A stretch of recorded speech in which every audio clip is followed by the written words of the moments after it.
Okay, so I searched on YouTube and I couldn't find any videos that specifically showed where and how to replace the engine air filter in a 2015 Honda Accord. Not sure if the air filter in the Accord Hybrid is in the same place as the regular Accord, but this is the hybrid model. So as you can see, there's a casing in the back here with a couple of clips. So all you do is remove both of those clips.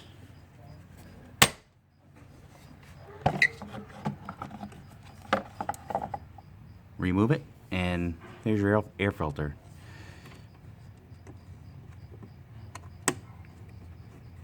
This one obviously I already replaced and it's brand new, but the old one looked pretty bad.